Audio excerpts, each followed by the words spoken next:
Welcome to the Scene Uncut. I'm your host tonight, Germ So True. I got my guys with me tonight. We're going to have some people popping in and out of the live. This is a special edition of pretty much what we're going to do tonight is we're just going to talk about a lot of the racial tension, the social injustice, and things of that nature. We're going to talk about some of that tonight. As you see, I got a diverse cast around me tonight. People are going to be in and out, like I said. Starting with me. I'm your host, Mr. True Man, False World in the building. I got my guys with me. Start over here to my left on the screen. I'm gonna start with my guy Mo Schefter. Mo Schefter, talk to the people, man. What's going on, beautiful people? We are here on the scene. We got the entire petty umbrella represented tonight. We're gonna bring you a real life conversation, and it's a conversation that needs to happen. And you're gonna hear perspectives from different people and different backgrounds. And we just want you to buckle in, grab your popcorn, grab your notes, grab your spiritual, whatever you need to grab, and buckle in. All right, and then to my right, I got my guy Jorge from Petty in the outfield. My guy, man, talk to the people. How's everyone doing tonight? Just happy to be here and talk about what we're going to talk about. Not so happy about what's going on in this country. It needs to be addressed, and we're going to address that tonight. Then I'm gonna go down to my bottom left with my guy Trav. T. Dot. Holla at the people.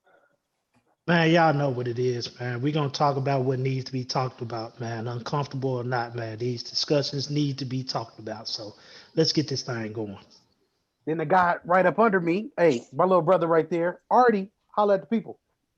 What's going on? Yeah, important discussion. Everybody, I mean, listen in. We gotta make changes. That's it. We have to make the changes necessary.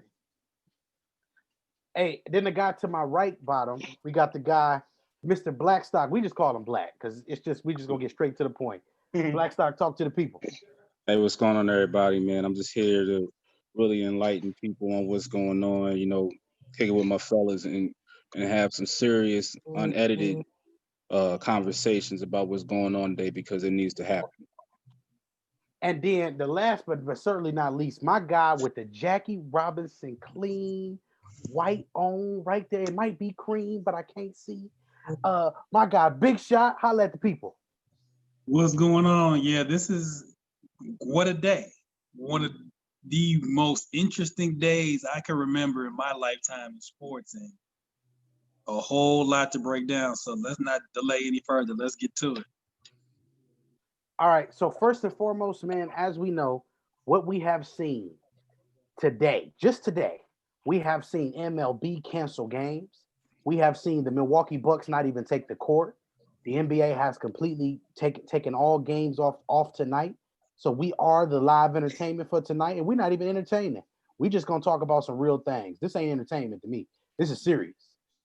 Because at the end of the day, what we got to do is we got to put all this nonsense and this BS to the side, and it's time we start having some of these tough conversations. I don't care how uncomfortable you get in your seat, because this is what you have to do. This is what we're gonna have to do to get to where we have to get to.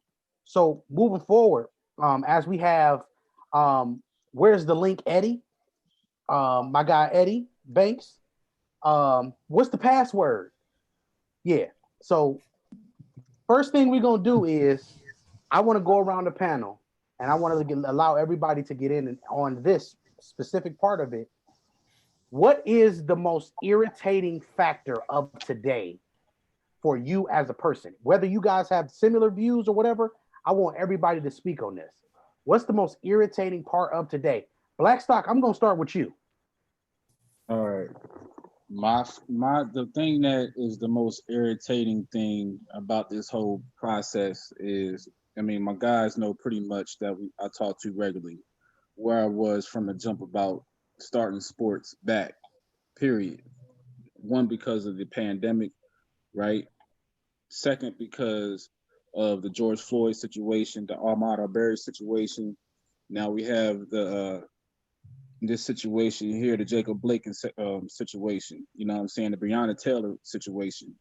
I feel as though we at that point maybe a month or two ago, where we were at, where we had a fever pitch of energy that we could have taken and ran with and really made some big segues with the firepower we had behind us at that elite level, you know what I'm saying? As far as, super, athletes, basketball players, baseball players, football players, and all that. And I think a lot of it got lost by them starting back, you know what I'm saying? And I just feel like at the same time that the word essential and the true meaning of it is being lost, right?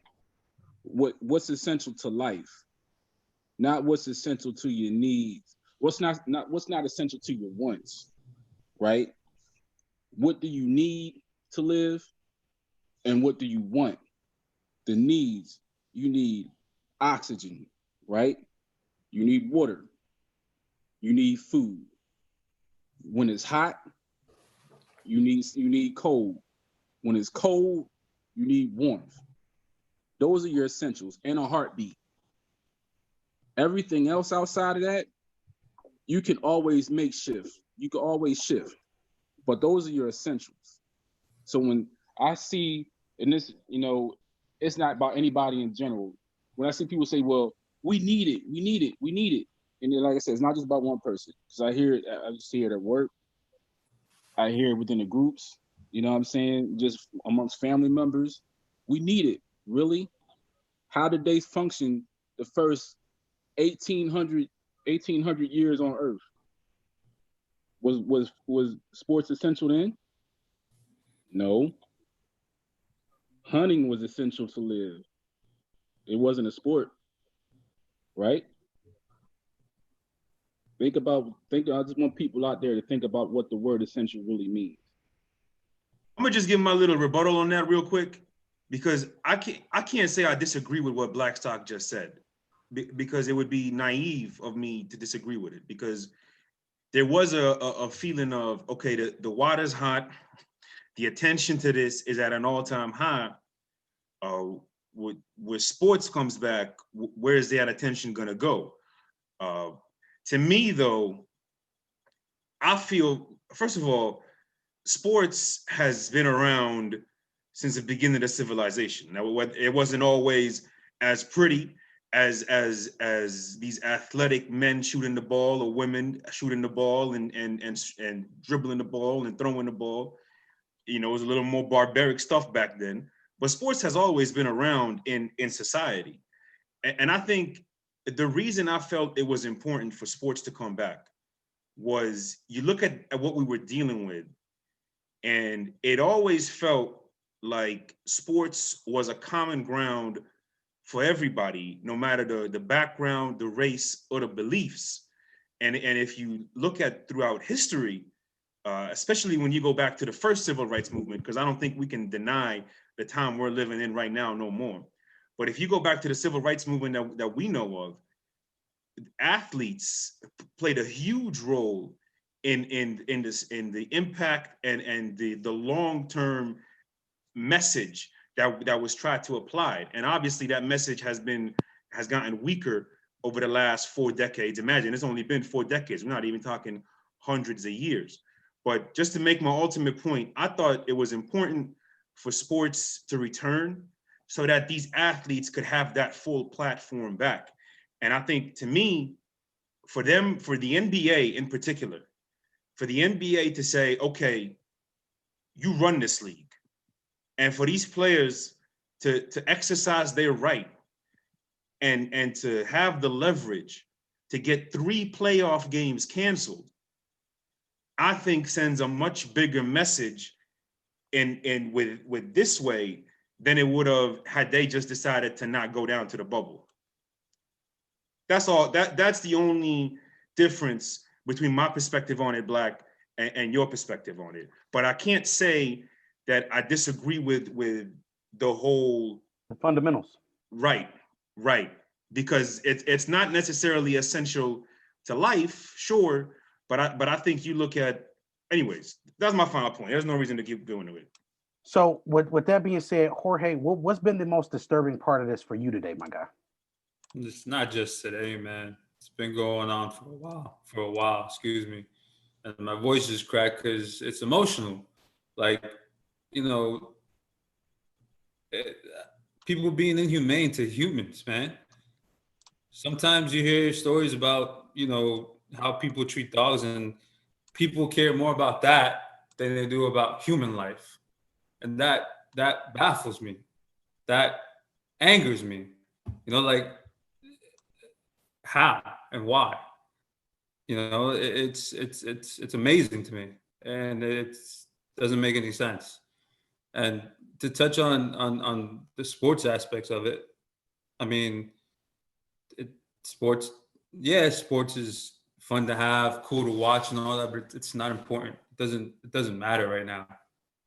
We there needs to be change in this country, and change starts from the top, not by talking about it or ignoring it, by actions and listening to people and actually taking everybody into consideration.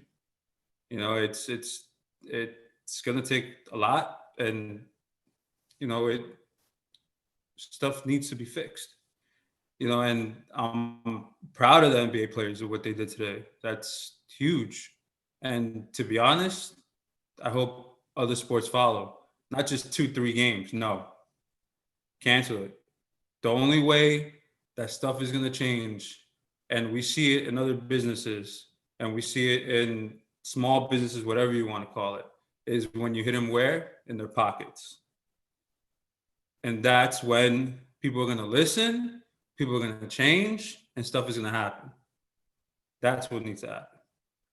Big shot. Most irritating thing for today.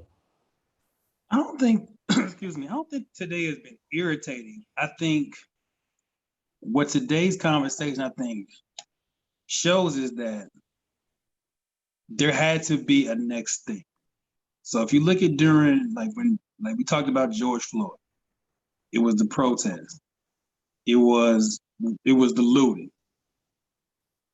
But now it feels like, okay, there has to be another thing. And I think, and as somebody made this point in the group, I think this is going to be the most interesting piece that comes out of this for me. We got an election in about 2 months in a week. And so somebody made the point, well, nobody's going to really do something like major legislation in the middle of an election cycle. So now with the Bucks and the NBA doing this feels like we pushing for that next step. And now I think the question is going to be is, and Jorge touched on the economics of it, is how much, and we know the American economy during the pandemic has been, don't be fooled, it's been bad. And there are a lot of people out here hurting. And sports, whether we want to say it's essential or not, is a huge economy and a huge business and huge industry in itself. And now it's, are you willing to take a major industry like sports away again in order to enact change in the middle of an election cycle? I think that's what becomes the next phase of this for me. Is that's always been my thought with all protests and boycotts is, okay, what's the next thing? How do you get actual action in place and plans and change? This is a real interesting place. There's no great timing for any type of unrest and boycott, but I think where we're at in this country now, purely on the calendar, makes this next month, 2 months, real interesting because we are in a real big transition period potentially in this country. So how much can be actually done versus what we all want to get done, I think is always may not catch, but I applaud the Bucks and the NBA for what they did because until you have to make that's the first step is making the stand. And it's a boycotting the game today was making the stand. So now we're gonna see what's next. I think so. I'm not really disturbed by anything. I think everyone's talking points are legitimate, but I think it's a really interesting time with where we're as a country and how sports sort of is interwoven into that. Trav, most interesting thought for today. I'm gonna show y'all something real quick. You see that right above me? Mm-hmm. On the right, on my left, this right here, the number 6 commandment says, "Thou shalt not kill." They doing this stuff too willingly, man. It's too willingly. It's too free. It has to stop. It just has to stop. We're getting popped unjustified, man, at an alarming rate for nothing. For nothing at all. This just got to stop, man. It has to stop. The NBA making a stand, it has to stop. WNBA making a stand, it has to stop. That's just the disturbing thing about it, man. It's not just about sports, man. It's just out here in the world, man. The killing has to stop. Bottom line, man. Hit these folks in these pockets, man. Put these folks in jail like they're supposed to. They gonna figure it out, man. They gonna figure it out the hard way. But it has to be done, man. This has to stop. Artie, I'm gonna let you go. And if Eddie is here, I want Eddie to get ready. But more moving forward, Artie, what triggered you the most when you did your live earlier? I explaining it earlier. I like I said earlier, I didn't want to watch after George Floyd. I never wanted to see another video. Not that I didn't think it wouldn't happen again. I just never wanted to see it. But seeing that video on Facebook on Sunday night into Monday morning, I knew that was wrong. I didn't need anybody to explain that to me. I didn't need anybody to break it down to me. It was obviously wrong what happened. And I said, okay, man, from what I'm hearing so far, obviously I live in this area, but what I'm hearing so far is this guy, and from the very beginning, broke up a fight between two other people. And he didn't want to talk to the police and he wanted to leave, and they got into an altercation with the police, and he's trying to get into his car and leave. And when I see what happens, and he gets 7 shots in the back, and I wake up this morning to a 17-year-old kid, I mean, that should be tried as an adult, but a 17-year-old kid that isn't, like, I think J Ham said it, he's not even allowed to buy Newports, and he's walking the street with an assault rifle. And to know that there were dozens of other people just like him doing the same thing, but seeing him in the middle of a street, nobody's talking to him, nobody's approaching him, and he shoots a man right in the head, kills him, goes over there, looks over him, and they, everybody, get out of here. And he starts running. He trips over his own feet, or, kind of get pushed down a little bit, and he starts shooting again, kills another person. And at this point in the video, I'm like, okay, they got him. There's police right there at the end of the block. He's walking down the middle of the street. His hands are up. He knows he's going to get arrested. And three vehicles move right past him. He just killed 2 people. People are screaming, hey, he just shot a whole bunch of people back there. Hey, he just shot everybody back there. Hey, he just killed somebody back there. He went up to another police vehicle, looked in the window, proceeded to have a conversation with the police. From what I'm hearing, he told the police he was thirsty. They gave him a bottle of water and told him to get out of here. He walked off, got in his vehicle, went home, went to sleep comfortably, probably. And it wasn't until 1 p.m. today, Central Time, almost 12 hours, maybe a little over 12 hours from when it happened, that the police showed up to his house and arrested him. And as I said earlier, it didn't take even 12 minutes for them to put 7 shots in a person that didn't do anything's back. But it took more than 12 hours to arrest somebody that walked right past them. And I mean, already, there's a video that actually came out. I saw it about 2 hours ago. That the police were indeed handing out water to all these. I guess they're called the militia. We're gonna call them thugs, so we could keep that same energy towards people. They were handing out water for them and telling them that we appreciate you guys seriously. Like they were sincere. Come on now. Come on now. Well, when I tell you that, I saw the video today, but it was up last night. When I tell you I saw a live Facebook video from somebody in Kenosha asking, well, what are you guys doing out here? And they said, hey, the police are over there. And the police were definitely over there and said, they told us that they're going to push you guys this way. And if anybody wants to act up, that we take care of the situation. And this was the militia. This was the militia. These are the so-called people that, we talk about the Second Amendment enthusiasts that, we need to fight back if there is, our government is being tyrannical. Our government is being tyrannical. And who do we fight? Our own citizens. Our own citizens. And it's because of skin color. And that's what outraged me. That's what made me make the live, because we can't keep going. It's like what Big Shot said. There has to be another step. I have a lot of ideas.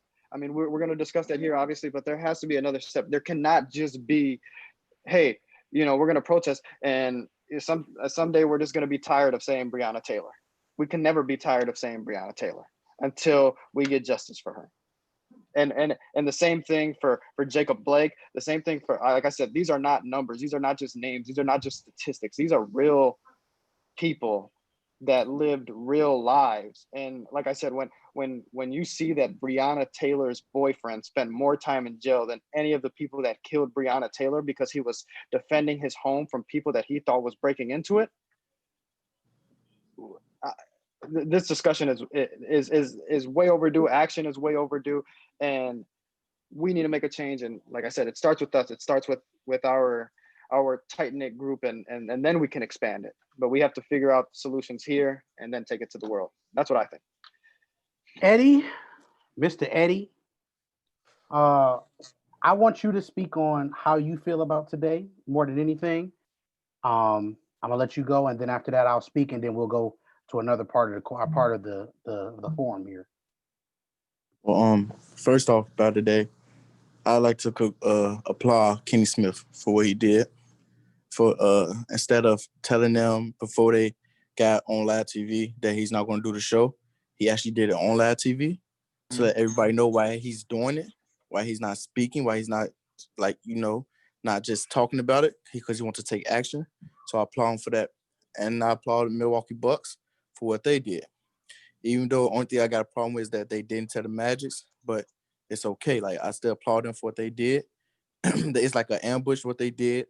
And I got an issue with the NBA and ESPN, all them saying it's being postponed and it's not being canceled, the game. So basically they saying like, okay, y'all could throw y'all little temper tantrum and everything right now, but the game's still going to go on. We still going to play. I'd rather for it to be canceled. Personally, I'd rather for all that to be canceled. I'd rather take a stand, because when the coronavirus, everything happened, they stopped everything for us. They want to take a stand on that. They want to handle the situation. They shut down every city. They shut down every downtown. They shut down everything. But when something like this happened, you're not shutting nothing down. You're not stopping it. But you want us to continue entertaining y'all, continue to spend money on y'all, continue to bring money in for y'all and views, but you're not stopping nothing. So I don't like the part that we're saying postpone it to basically saying it's going to continue. I'd rather for us to say cancel, where no more NBA, no more MLB, all that. Because right now, to be honest, I don't care about sports right now because of the issue that's going on. And with the 17-year-old shooter, it kills me because, he's 17 with an AR-15. You 17 with AR-15. Like Artie just said, you can't afford to, what Jay Ham said, you can't afford to buy. I mean, you're not even old enough to buy cigarettes. So how did you get an AR-15? You can't get a concealed and carries. So meaning it go back to his home. His dad or his mother went to one of their house inside. They went to one of their rooms, got the gun, seen him party, get the gun, party gave it to him to go out there and do what he has to do. And party told him, you don't have to worry about nothing. Party had a friend in the police unit to tell him, oh, okay, well, my son's going to go out here. He's going to help you guys. Like, so now that's an issue because it goes back to the house, to the home. And now he's shooting people, walking past the police officers, telling them, go get them mother, like, and pointing down there, and they going straight, driving past him. He talking to the police, hands up with the whole gun around him, killing people. And they don't understand it. So, like, all that is really an issue for me. Like, I feel like people talk about it a lot, and I love that, but, like, they don't take action. So I really want to know what's the next step for the NBA players and everything. Yeah. That's what I just want to know. And I feel like they are taking the next step, as Artie and Ronnie and Blackstock alluded to. I think Artie even touched on this, that there's somebody I think his dad or something is in the police, or he's the chief of police. Is that true, Artie? Yeah, I was hearing reports of that or something about that. I heard about that earlier, but I'm not too sure if that is confirmed or not. But I did see that there were people in the militia telling other protesters that were there last night that they were working in coordination with the police, and that was from the militia people. And I don't know if that kid was in the video or whatever, but the militia was telling other protesters, hey, they're going to push you here. Anybody wants to act up, they told us we can control the situation. So, So we're going to get to a few comments before we move on to the next segment. Shout out to Elton Harris.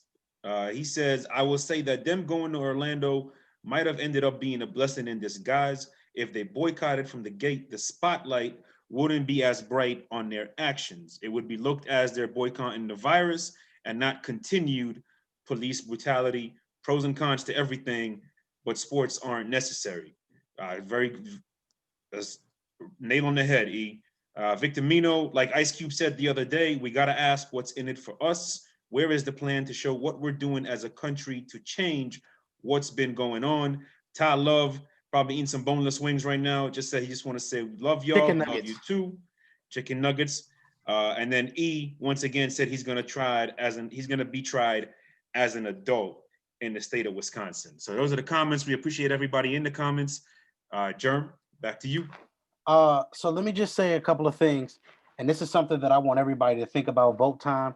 I don't really care who you vote for. That's not my political stance, because I have a whole different thing with voting that we will not touch on today.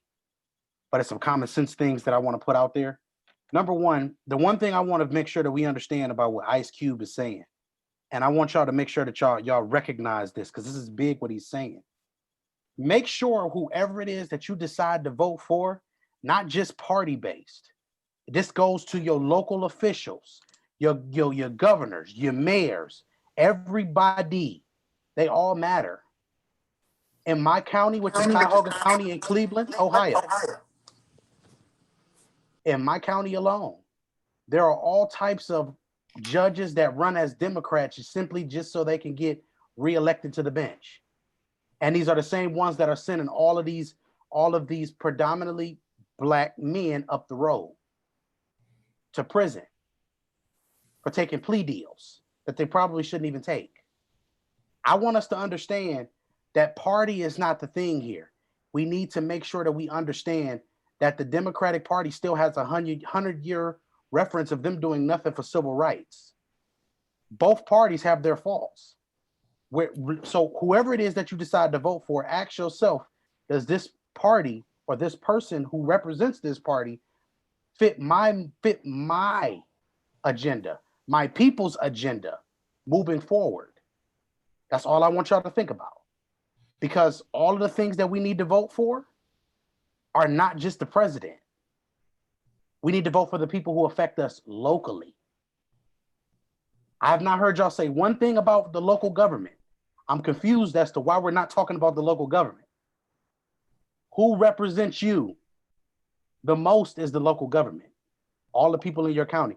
And remember this, your mayor is who hires the police chiefs who sends the cops, therefore, out to your neighborhoods. Remember that. Those are the ones we need to be pouncing on. Let's make sure we are doing our due diligence all the way around and not just one way. So with that being said, the next part of this forum, I want to make sure that everybody gets to be able to voice their opinion. But this is the part of this today that irritates me the most. And we're going to really get into this. Why every time we say Black Lives Matter, do we have to hear all lives matter or blue lives matter? Blue lives have zero. Listen, there's a difference between being a human and working a job. Being a police officer is a job. If you do not want to work the job, then take your ass on somewhere, go work at Pizza Hut, Pizza Fire, another place where you can work, and go ahead and call it a day. Or go be a mall cop. Listen, Paul Bart was a dog back in the day. Hey. With his little thing, with his little, what's the name? You know what I'm talking about? So with that being said, what we're not gonna do here is we're not gonna turn a job into something where we're gonna make excuses for you having a job that you chose to have, that you went through a police academy for, and then say your lives matter when your job is to make sure that the lives of all of the people matter. If all lives matter, that means it shouldn't matter if you black, white, blue, green, orange. That means all lives should matter. All lives should matter. It doesn't matter where you come from. It doesn't matter about any of those things. Do not tell me that all lives matter and we still got the same people being shot every single day for different reasons. You shoot a man in the back. There's another video going around where there's a black man profile for having too many credit cards. Are you serious? Are you drunk? Are you stupid? So we can't have money now either. We're not allowed to move up in the world. We can't be like the Jeffersons, huh? No such thing as the Jeffersons in these neighborhoods no more, huh? Again, I am not supporting any messages. If I gotta explain this again to anybody again, it's gonna get awfully physical, Ralph. With that being said, I think at this point it's willful ignorance at this point. Mm-hmm. I think the Black Lives Matter has been explained up, down, left, right, and sideways. Like it can't really be explained any further than it's been explained. I think at this point, if you're choosing to have beef with what it means, it's willful ignorance at this point. It is. It's so, John, to your point with that, I stopped explaining Black Lives Matter last year. Because to me, at this point, you know what it means. Everybody with common sense can put two and two together and know what it means. It's just willful ignorance, and it's just continuous America being in denial of its problems. And it's what we do best. We love in America to deflect and blame the people who are being hurt the most. That's what we do very well in this country. Whether, we don't want to get it too far off topic, but anytime someone is beaten, raped, or whatever, oh, well, what are they doing there in the first place? Why were they there? It's never about the person who actually commits the crime. Right. Or commits or shoots. It's, oh, what you doing there? So, but that's a total other subject. But to me, Jeremy, that's why I don't even explain Black Lives Matter anymore. Because I just think people now, it's you know what it is. Exactly. You just have decided, you just have drawn your line and saying you're just gonna choose to not understand it. Don't cut. Look, this my only thing, and I'm gonna pass it over to Black because I want to get Black in, then Jorge, then I'm gonna come back to you, Mo, and then we'll go to the rest of the panel again. But I don't want nobody to tell me, don't come to me with a logical answer or a logical question. I give you an even more logical response, and then you can't answer my logical question. That sounds like a bunch of smart, dumb MFers. And I'm trying to be politically correct to make the show be more professional, but I ain't got no problem saying the word because some of this is just pure stupid, pure stupidity. Black, I'm gonna let you jump in, then we can get Jorge in. Let me explain something to y'all, right? This is like Neapolitan ice cream, right? And let me explain. You got racism on one side of the bucket, right? You got willful ignorance right in the middle. You understand what I'm saying? And then the third part of it is comfort, right? All in one bucket. You got your racism, you got your will for ignorance, and then you got your comfort. And what I mean by comfort is these folks are in their anything that doesn't fit in their comfort bubble is too much for them, right? It's easier for them to say in that comfort bubble, all lives matter. It's easier for them in that comfort bubble to say, well, it doesn't affect me, right? And you keep hearing these things over and over and over again.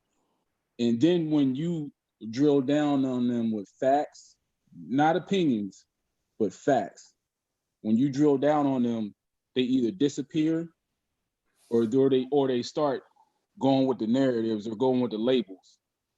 Well, you're a left, or you're in the left, or you're on the right, or you're a Democrat, you're a Republican, or you're just ignorant, or you're just not understanding it.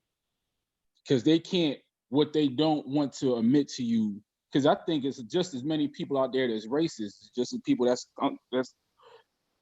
doesn't fit in their comfort level. And then when it gets to a point where you have taken all of the excuses away, they go away. And the biggest example of that is Facebook. Just read the posts that go on Facebook every day when you see folks that they at first they start telling you all lives matter and all this, and then when you hit them with facts, they go away. What we need to do is continue to have these conversations, but when we have them with facts. You understand what I'm saying? Have them with facts. And that's what I got for right now. Germ, you on mute. Nope. Still. Well, Jorge. Okay, there you go. My guy Jorge, go ahead and get in there, my guy. So, kind of to go off of what Black was saying, you're right, man. A lot of people don't step out of their comfort zone, and it's stupid how people can step out of their comfort zone to, for instance, go meet new people, go do this, go do that, gym, start working out, whatever it is, man. But they don't want to step out of their comfort zone to listen to somebody. Right. Just easily listening to what somebody has to say. You don't necessarily have to, live in let's say a black neighborhood to understand or to see where somebody's coming from. You can just sit down and listen to somebody, have a conversation. Mm-hmm. It's that easy. Mm-hmm. Just talk. Jorge, you said it just right. You said it just right. That sentence right there.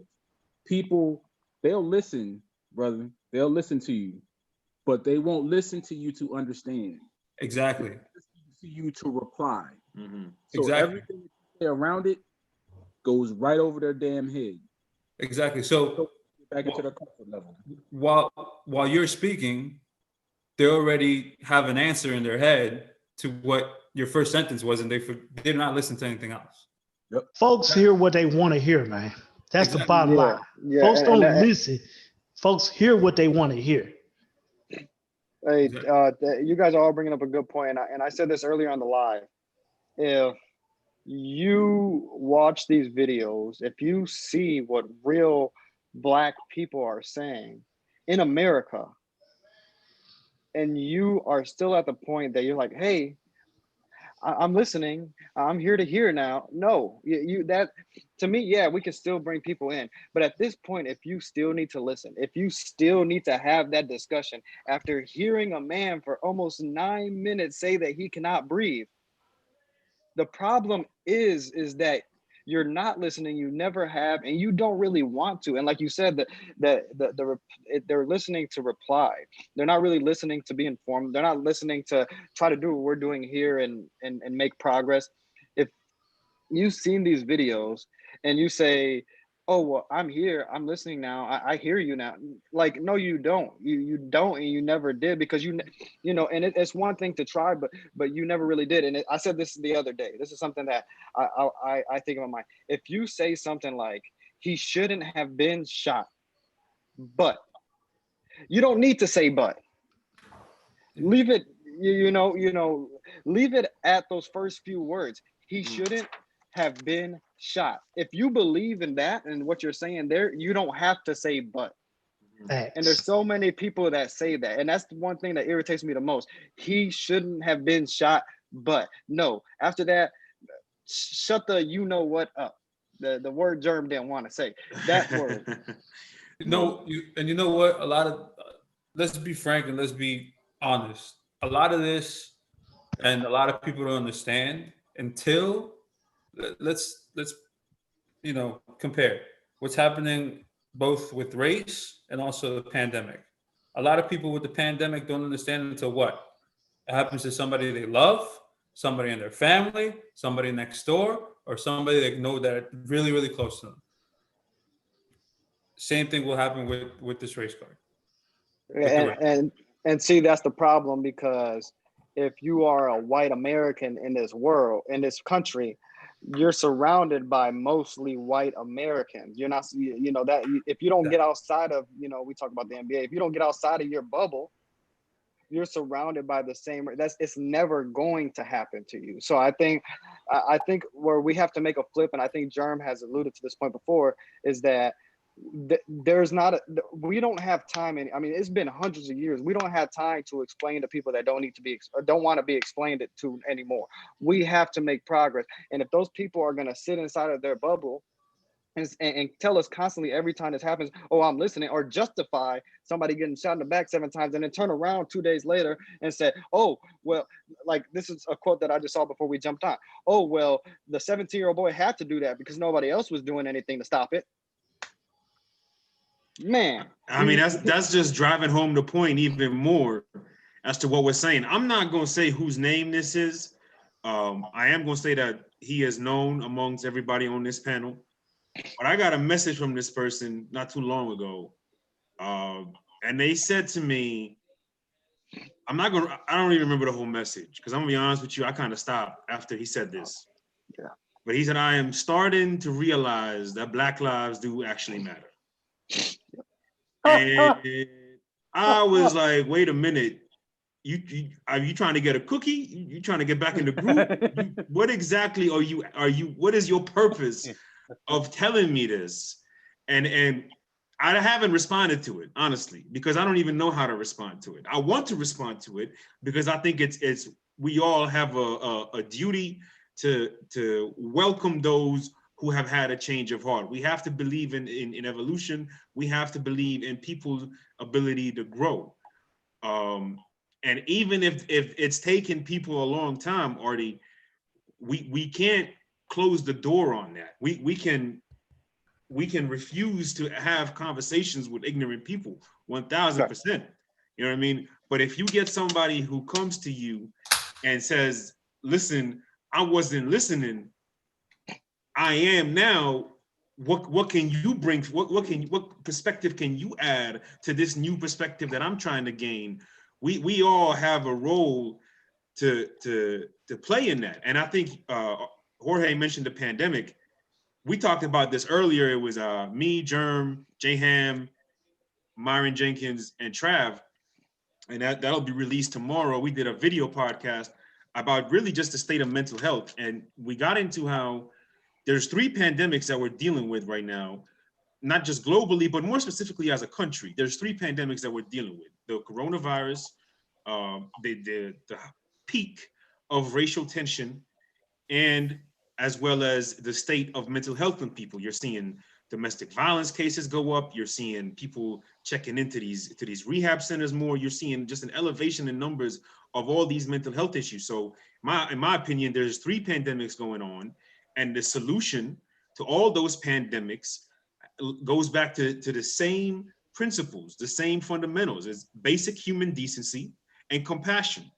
And it simply goes, if we can have those 2 things, then we are on the path to making a better world. And it's, listen, we got to make this world better, because there are people who are, their lives are being unjustly taken. And it is not because of anything other than ignorance and a sense of superiority that is Got you, Artie. even more blatantly ignorant. Go Yeah, ahead, Artie. Artie. Hey, and this is just this right here is just coming from my heart, coming to you guys as a younger brother, as a person that you guys have helped bring up throughout the years. My question is specifically aimed to Germ, Marcus, Big Shot, and Trav. What do you guys think? I mean, like I said before, I would never fully understand what you guys go through on a daily basis. What do you, I mean, out of people, I mean, I don't like using the word ally. I don't think that should be used. But I think out of people that are just joining together, you know, we're coming together as just human beings.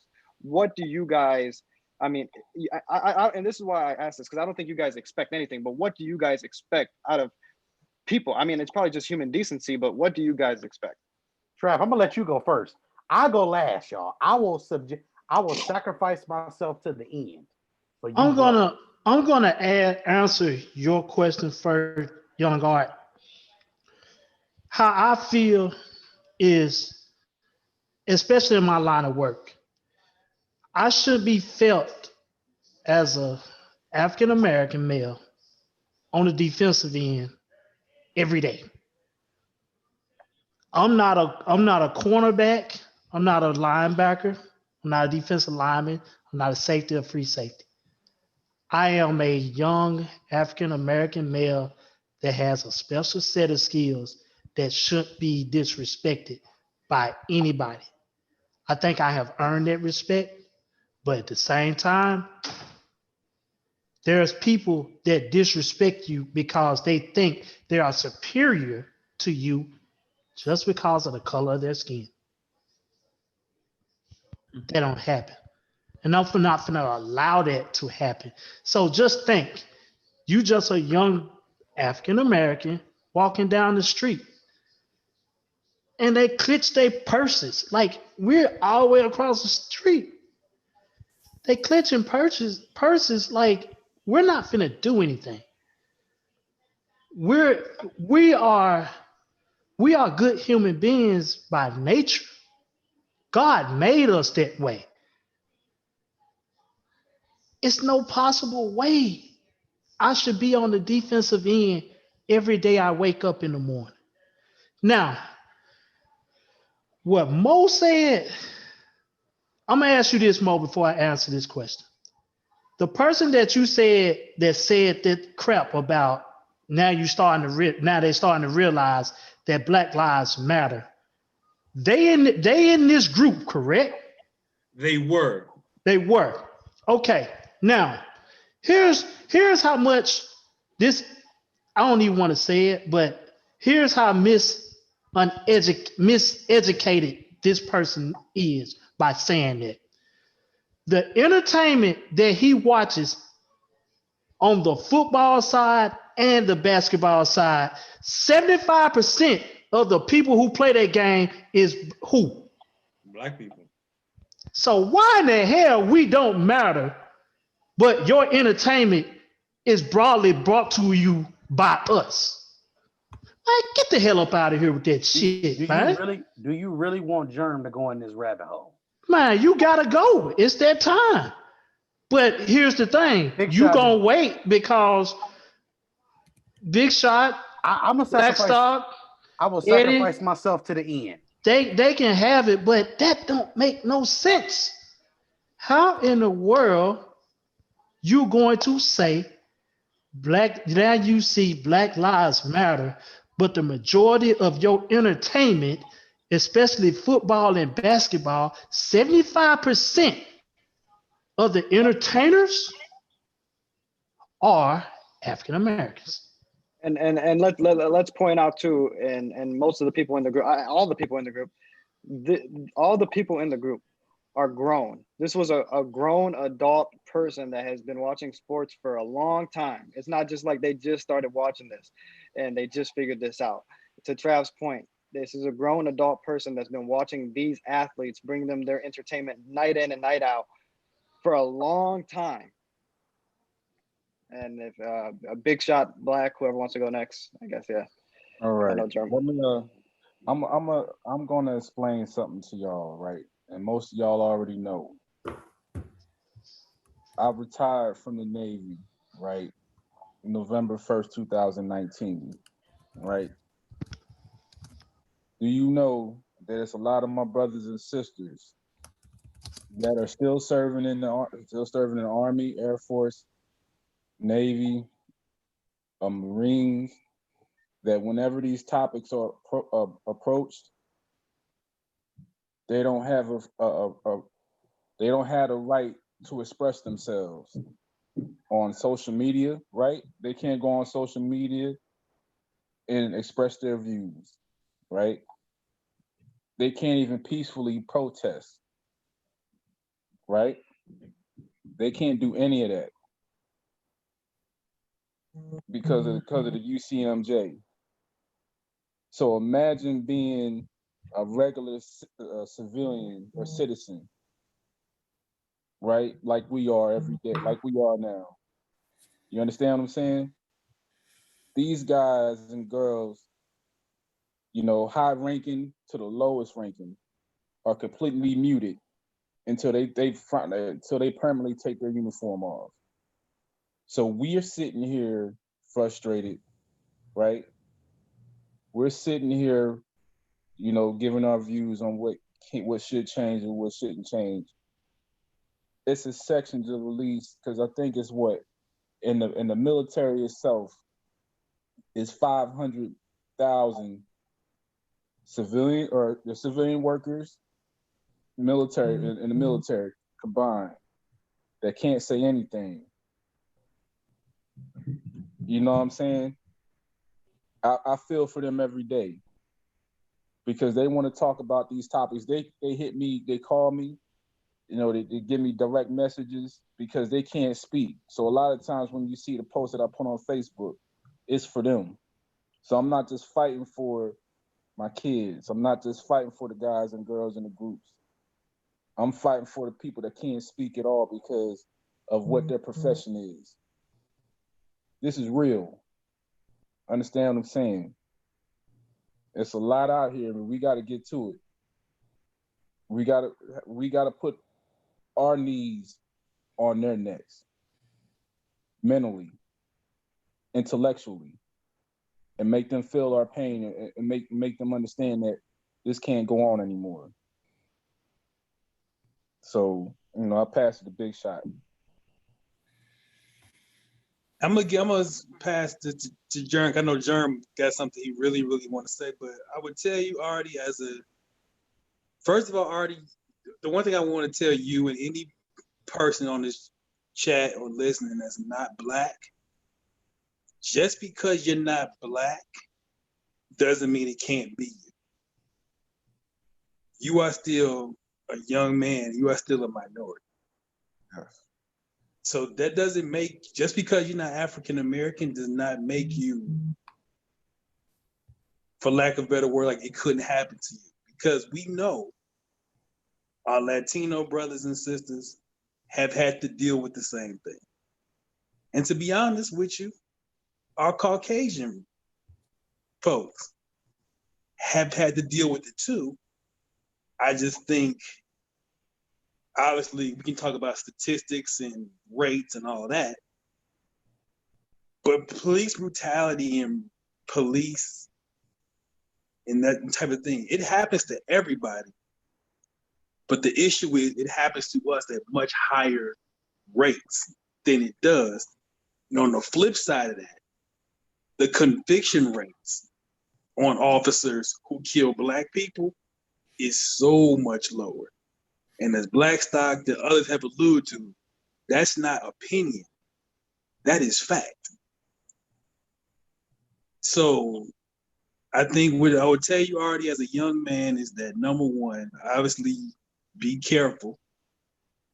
be safe, but you off to a better start than most in that you're willing to have these conversations at an early age. These are conversations, honestly, that I at 21, 22 didn't have often.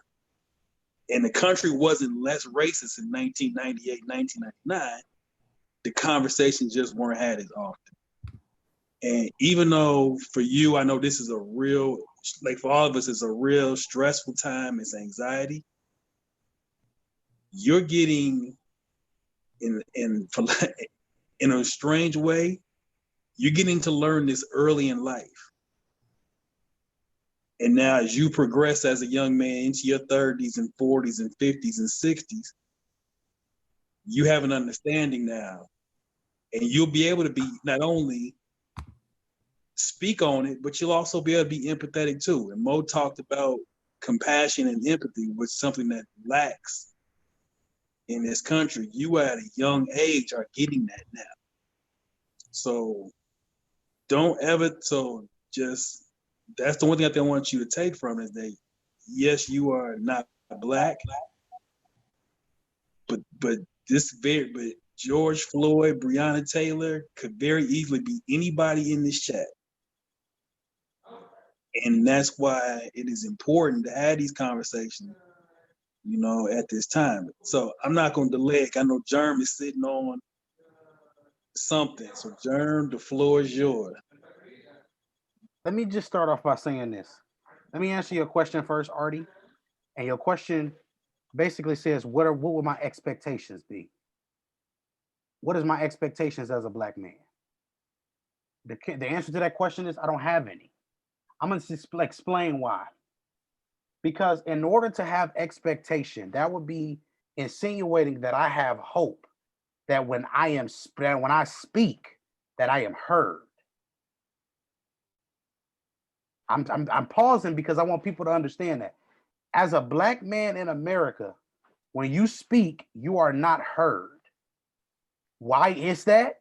The only thing that's going to make me be heard more than any other Black man is my social status or if I entertain other people. Thus, we have athletes and the platform that we're speaking about now currently.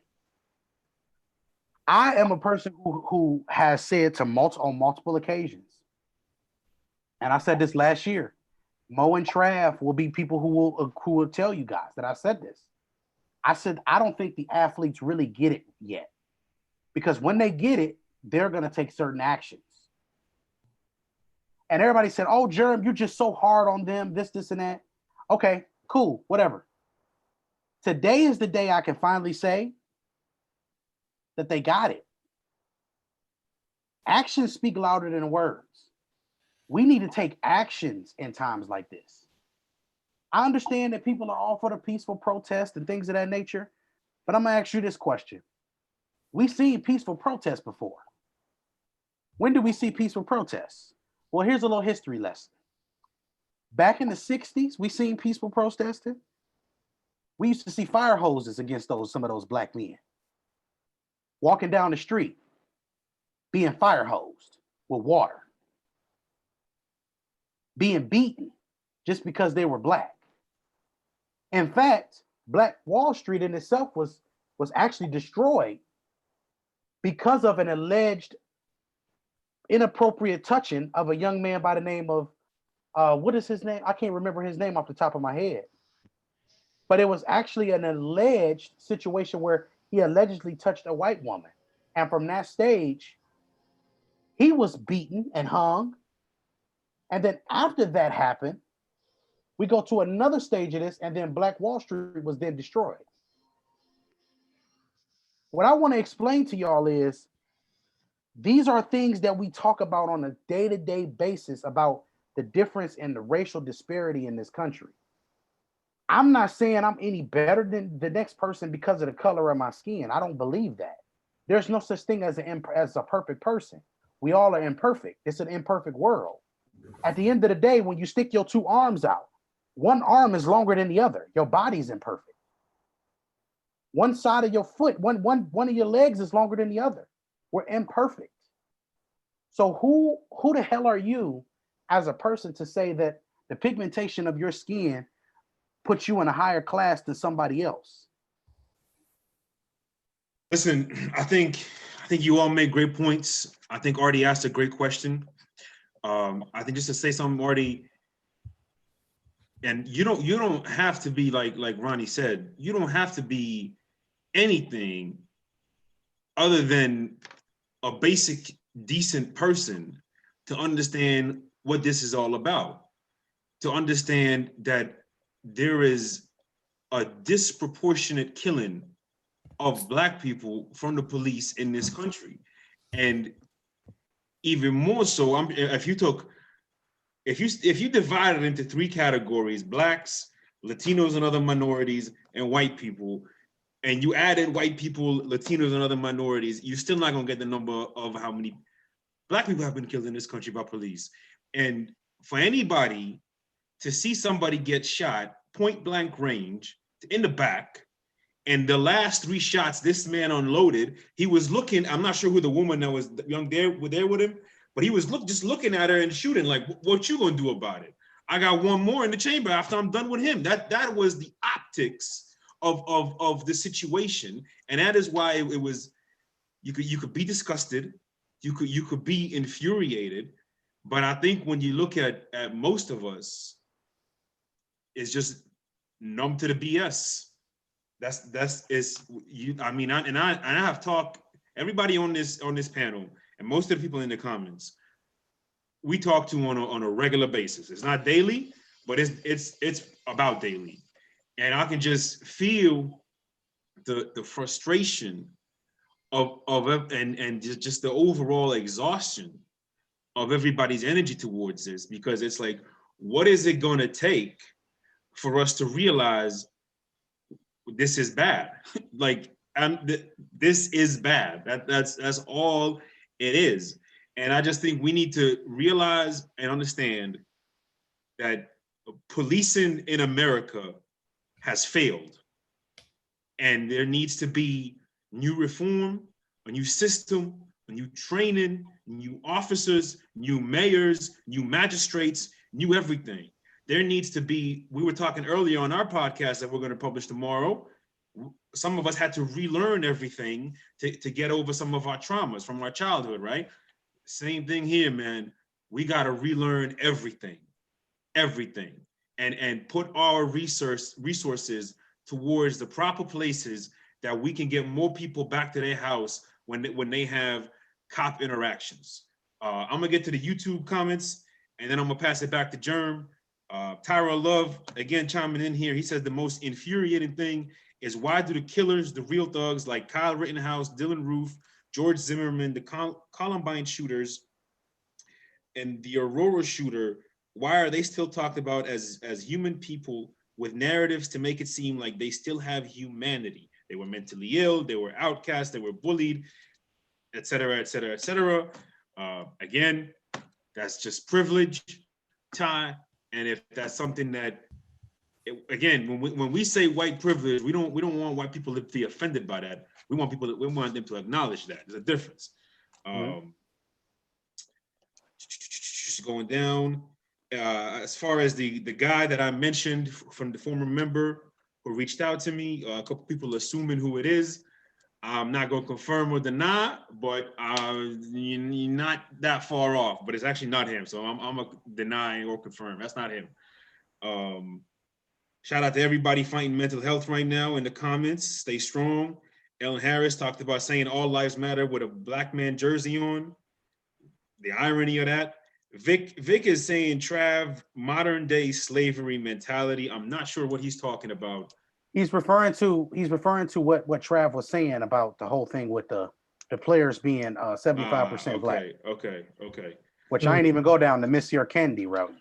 May I jump in and say something real quick? Of course. Before it leaves my mind, I forget about it. Another thing, as African American men and women, we need to stop doing and is always looking for that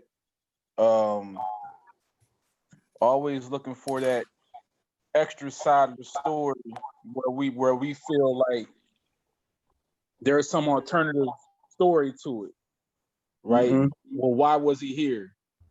Well, why did he do that? Well, you don't know what happened. No, we saw what happened. Stop. I hate it when we get into conversations. Well, it was some side piece over here that made this happen. I Black don't care about. I Black don't care Star, about. that's what Artie was talking about.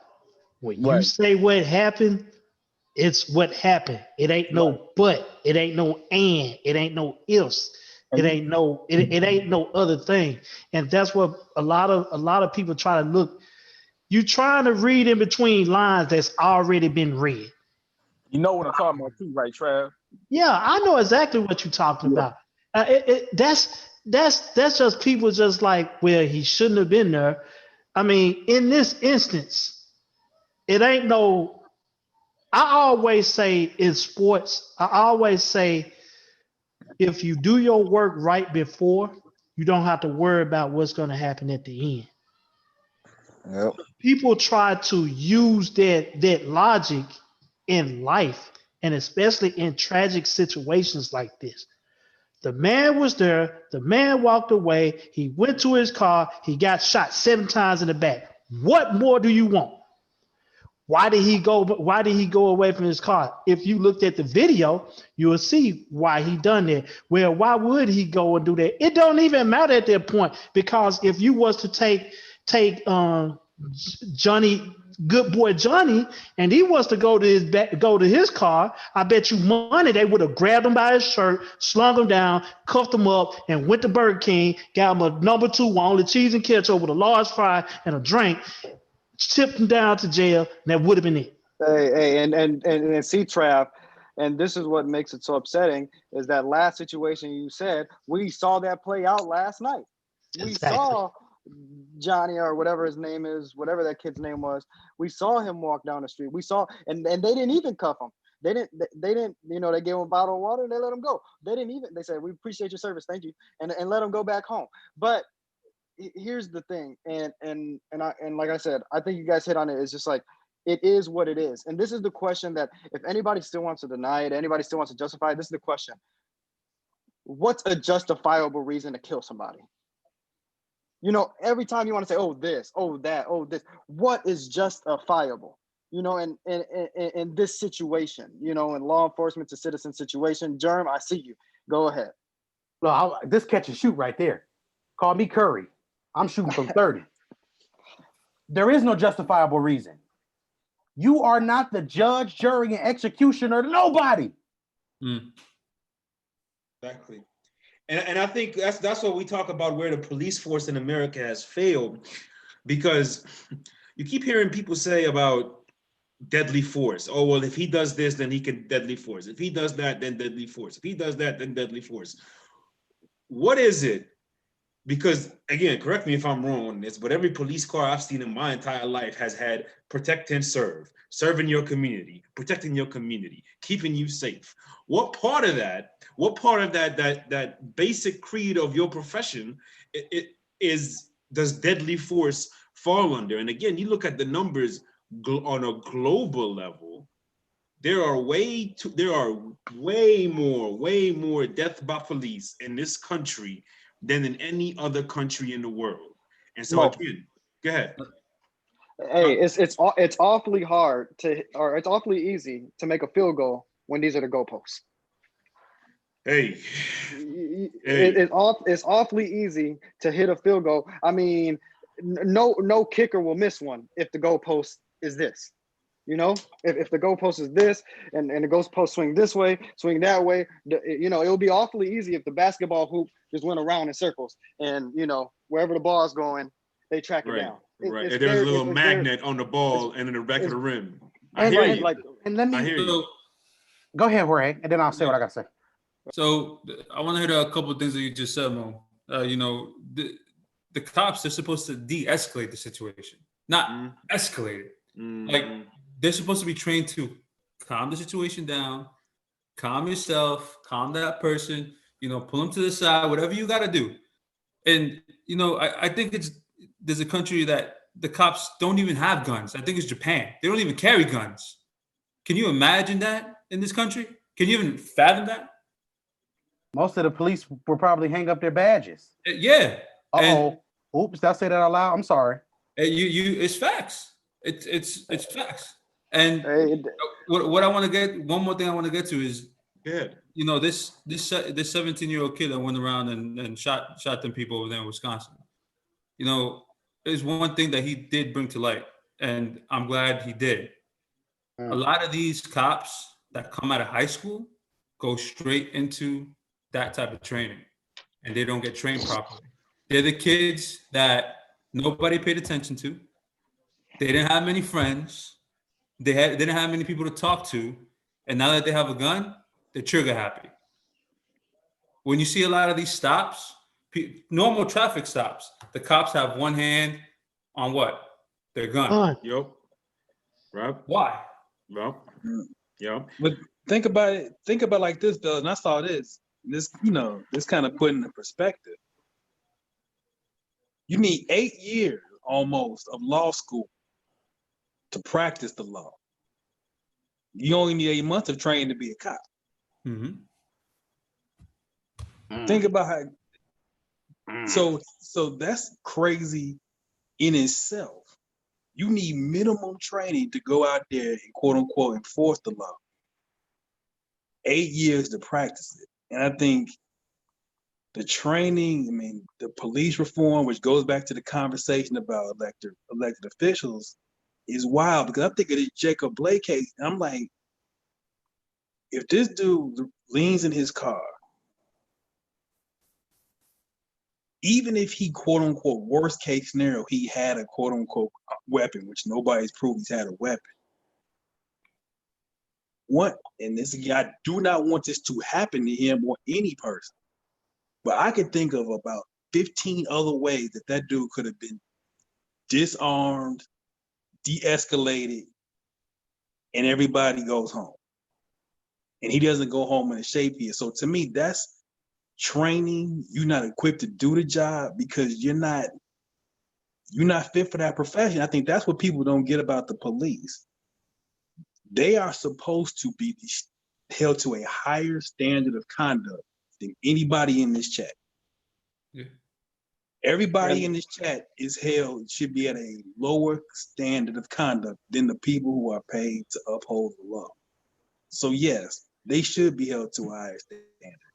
Yes, they shouldn't be able to be fired from one department and move to another department 6 months later and just get transferred around. So I think, as y'all have talked about before, why the voting does come into play, as Jeremy talked about, is it's going to take mass reform. And that mass reform to get any of this done is years and years. It's multiple elections. It's continuously being involved in your community. What is going on in your community, whether it's police, the school board. I just think now we've kind of been forced almost as people as to take a look at what's going on. Like we no longer can rely on the quote unquote powers that be to do the right thing now.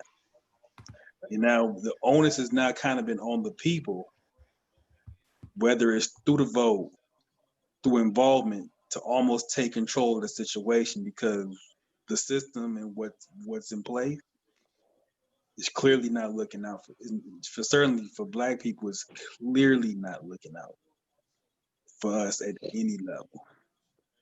And let me just say this to piggyback off, Jorge and Big Shot put a great segue for something real quick. And what I want people to understand is this right here, and in this order. What I'm not going to do is, I'm tired of excuses being made when people have bad misfortunes coming up or coming from school. How many of y'all have ever had didn't come up with the most expensive clothes? So with us not coming up with the most expensive clothes and wearing polo everything, they talked about what kind of shoes you wore. Oh, your Nikes are from last year. Oh, you're not wearing polo, so you don't have no money. Oh, you got school lunch, so you can't go and buy stuff from the cafeteria. Oh, you don't have this, you don't have that. Did we go shoot up the school? Nah. No, we didn't. Nope. How many mentally ill people do we see on a consistent basis that go shoot up a building? We don't see it often. In fact, I have some factual information. This is why I love where I come from with certain things in life. I have seen people who are mentally ill be locked up, and the county that they live in collect a check off them for 4 months because the standard case runs at least 4 months for a misdemeanor or a lower level felony. I have seen them be locked up for being homeless outside and quote unquote trespassing. And these are people we know are mentally ill. So again, I want to know why we can justify all of these different things. We can justify, oh no, I got you. Oh, I got you. I'm gonna make sure you look, you in that corner. I got you. It doesn't make sense to me because what it shows me is it shows me we're making excuses. And the more excuses that we make, the more examples I can make of the government not caring about anybody who is our color, who goes through some of the other those same things, some of the more extreme bullying. Have you ever been jumped because of the clothes that you wore? Have you ever had any of these other things happen? If you've had some of these things happen to you as a person in general, those people don't come back and shoot up the school. Being a social outcast does not allow you or give you a shot for you to even be understood to even do something like that. Trav, I'm swinging. Here you go, right here. Check this out, Jerm. How many people have done school shootings? It's been quite a few, correct? Mm-hmm. Now, with those school shootings, how many were minorities? I ain't seen one yet. Okay. Now, how many of them was Caucasian? I think all of them. Okay. Now, with that being said, how many of those was later on considered mentally ill? All of them. Quite a few of them. I'm If not done. all of them. I'm done. And I think more than that, Trav, like, I don't know what the kid's name from the 17-year-old dude. I don't even think he deserves to be acknowledged with whatever his name is. Yes. But we all know who I'm talking about. Had he been black, he'd have been pinned to the entire Black Lives Matter movement. Had he been a Muslim, he'd have been pinned to every terrorist group you can think of, right? Had he been of Hispanic descent, they'd have found some way, they'd have put it in the Black Lives Matter movement as well. And I think that's another aspect is the privilege. What comes with the privilege is always the benefit of the doubt. And that energy, again, is not kept. Go ahead. Mo, is there any way I can play for you guys something? I want you guys to hear this. And this is going into what Mo is saying right now. Which video? I mean, where is the video from? It's off of Twitter, but it's the police chief, I believe, from Kenosha speaking. It should. Sometimes it might black it out for copyright reasons, but it should be able to let you play it if it's from Twitter. All right. Everybody involved was out after the curfew. I'm not going to make a great deal of that, but the point is the curfew's in place to protect. Had persons not been out involved in violation of that, perhaps the situation that unfolded would not have happened. So the last night, a 17-year-old individual from Antioch, Illinois, was involved in the use of firearms to resolve whatever conflict was in place. The result of it was 2 people are dead. Okay. So you guys, right? Jesus. You guys all heard that, right? Resolve, that man said, had said people not been out past curfew, maybe that situation wouldn't have happened. It goes on to say a 17-year-old resolve. Wait, excuse me. I said that on TV. Oh man. Yeah. And then he goes on to back it up and says, take care or something like that of whatever conflict was going on. Yeah. And he said, I'm not gonna get too much into that, but always that but. Look at that. First of all, 17, so he's a child. He was out past curfew. But he's not even curfew. He's not from Kenosha. Nope. Yeah. Antioch is the other side of the border. Lord have mercy. So that's by Gurney, right? Gurney. Yeah. Gurney, So you have a child not from here preserving situations or resolving conflict. Yeah. Whatever that means. It should be considered a terrorist act, man. To be honest, you're going across state border to protect whatever the hell he wanted to say. What the hell are you doing over there? He went there to kill. Yeah, I Period. mean, obviously. So the But that is 17-year-old had a cop job with a AK, whatever he had, without the badge. without a badge. That's what we on. And not from that state. And I think the most important thing that we heard there was the blaming of people being out past curfew. Right. Not even blaming him for being out past curfew, blaming the other people for being out past curfew. That's not his job to take care of that. But you're making him equivalent to the people that are supposed to take care of it. That's what you're doing. You're making him equivalent, which shows further proof that it seems like the police are in coordination with this militia or whatever they want to. Thugs. Terrorists, thugs. There you go. Yeah. I mean, you guys know I want to say that Montrezl Harrell thing about him again, but you guys know exactly what I'm talking about. But yeah, man, that. I think Artie, what Ronnie said talked about this earlier with the victim blaming. And yeah, it's a whole different subject. Yeah, it's a whole different conversation. Yeah, there's a lot more elements and whatnot. But if you know anything about this crew we have, we're all about the fundamentals. Shout out Tim Duncan. It is when people say, "Oh well, she shouldn't have been wearing a skirt." Oh well, she shouldn't have been walking out by herself at night. Oh well, she shouldn't have given her a number. Oh well, she shouldn't have went to his house. It is the same fundamentals that you are putting in when you say, "Oh well, he didn't comply, so he should have gotten 7-point blank shots to his back." Again, I want to be perfectly clear. It is two different things. There are different elements at play, and it is a whole other conversation. But it is, once again, we are falling under the same illogic rather than logic that we are going to blame the victim rather than hold the person accountable for their ill actions. Let me get this off, and then I'm gonna run, fellas. To that point, I want y'all to think about before this story. What was the big story last week? It was Megan Thee Stallion and Tory Lanez. Mm-hmm. But think about that story. He shot her, but because of the fear and the distrust of the police, she protected him, even though he was dead ass wrong. So that story was, oh, ha, ha, ha, he. But think about it. Victim blame. What did she do to make him shoot her?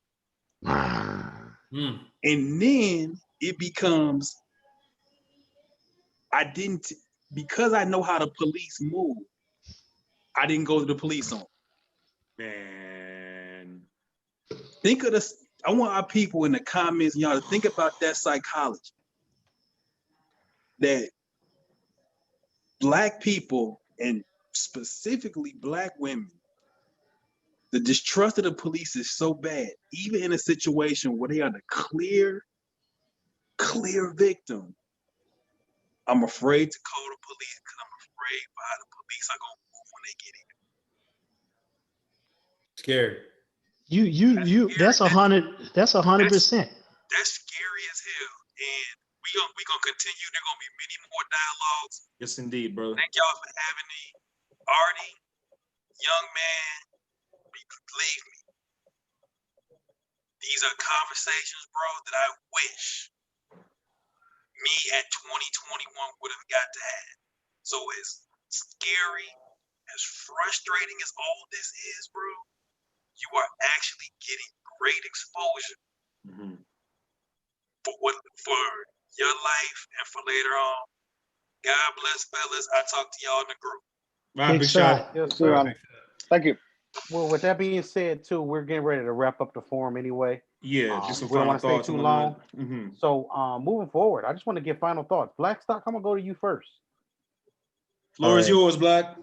My My final thoughts are, I'm gonna just name the names. My final thoughts are with Armada Berry, Sandra Bland, Jacob Blake, George Floyd, Vanessa Gillen down in Fort Sam because they still never got her killers taken care of or arrested. None of that, those their families are in my heart. Um, we got to do something, and we got to do it together. And as long as we continue to communicate, take care of the small things first, because if we take care of the small things first, then big things will take care of themselves. But take care of your families.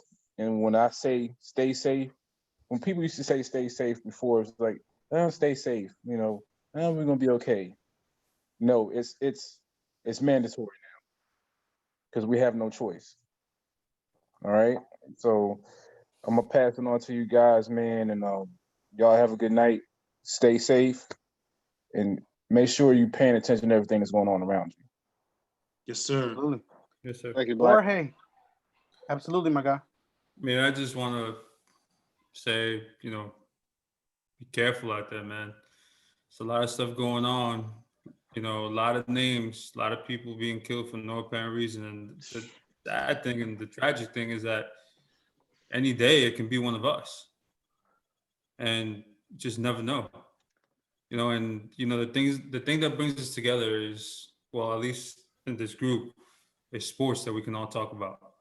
And, we all love talking about it. But at the moment, that doesn't matter. That's why I want to show this. I see it backwards, but I know exactly what it Yeah. says. That for what it says. Shout out to Promise Jones. #F Sports. Trav, closing thoughts, brother. Hey, man. Again, just be safe, man. Do your best to put yourself in good situations. It's hard out here, but again, just make sure you put yourself in safe situations to where this don't happen to you. Mm-hmm. I mean, it's all love here, man. Mm-hmm. It's all love. Mm-hmm.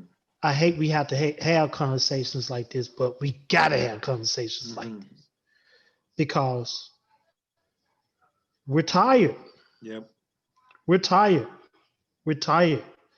If we don't show how tired we are, y'all gonna keep on doing it to the point that y'all think that we're immune to it. We're done being immune. We're done being immune. If somebody keeps slapping you in your face, sooner or later you're gonna react. And that's what's going on right now. That left side of your face is feeling real soft now. You can't take it no more. But again, man, just be safe, man. Be safe. Be safe. Take care of your business. Mind your own business. Be safe. That's all I gotta say, man. Artie. Man, it was good discussing with everybody. Sure. Unfortunately, we had this discussion, but fortunately, we had this discussion. It goes both ways. But man, I had a lot I wanted to get off my chest, a lot of emotions, a lot of feelings, a lot of raw emotions. But I just think that going forward, we have to figure out, like, as a group, we have a lot of people that are interested in doing something and helping out and not only their community and not only their people, but I think we're all in this in terms of, we had like 8 people on the Zoom call. We're all in this together. So, and we had a lot of people watching and a lot of good comments. I think that what we need to do is, we have this conversation, we got a lot of things out. We need to start a dialogue of how we're going to change things. What are we going to do? And I think that's what comes next. And when I say next, I don't even mean tomorrow. Let's start doing it like right after we jump off this call. Like if you have time, message me. Let's start doing. I mean, Jorge, Trav, I know German. I think Mo, you guys got some view stuff to do. But message me and let's get going. Let's figure this out and let's go the ways that we can go about it and what we think will be necessary.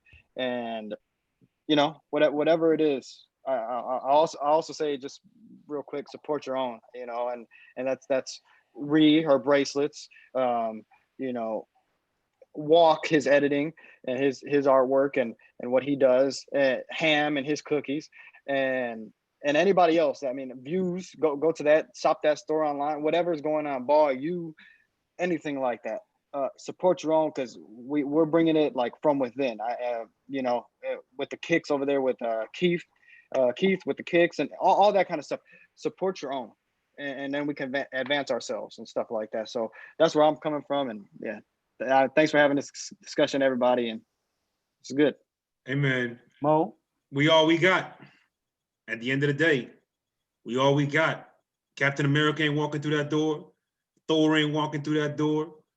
Malcolm ain't walking through that door. Martin ain't walking through that. Or Dr. King, rather, I should say. Cassius, Muhammad Ali, he's not walking through that door. It's on us.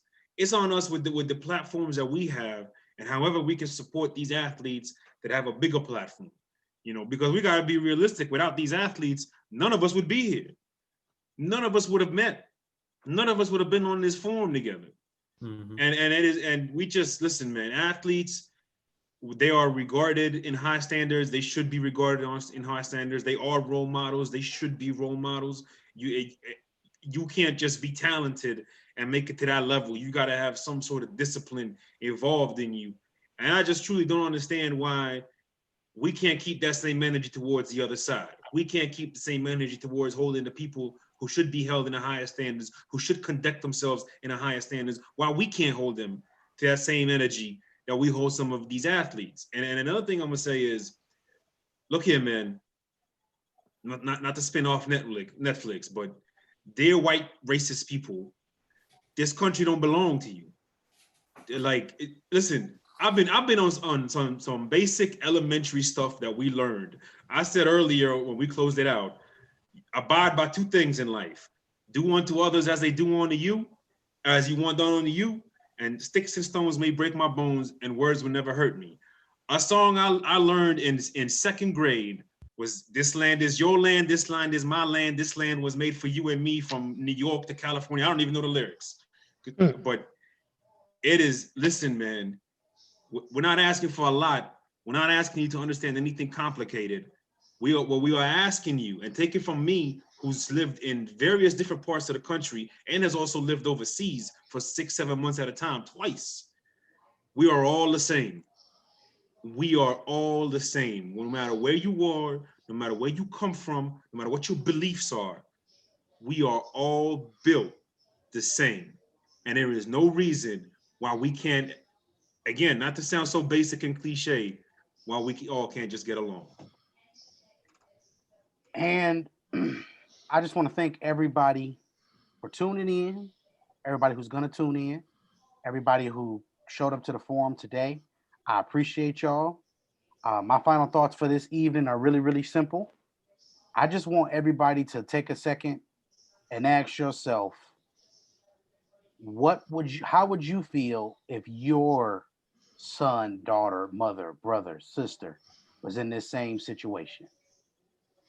And I just want you to take that into consideration, because at the end of the day, as Jorge stated at one point in this particular conference, in this forum, he said nobody cares until they have to go through it. Mm-hmm. And that right there is a problem. Mm-hmm.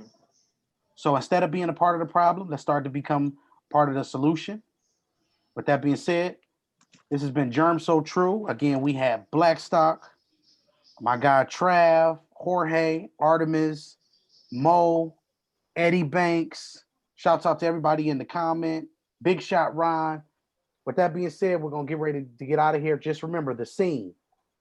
Follow us on YouTube, Views from the 22, Petty Sports Network, 94 Feet of Life, Petty in the Outfield, Fight Threads, which we're still coming up with a new name for that, to go along with, what is it called? Stoppage Time FC. Stoppage Time FC, and all of the other things that we're doing. Run Threads, which Petty Gaming Group. Petty Gaming, all the different things. Mm-hmm. Shoes. We got the whole culture all here. And I just want y'all to understand, this culture is not just for us. It's for you too. Scene out. Namaste.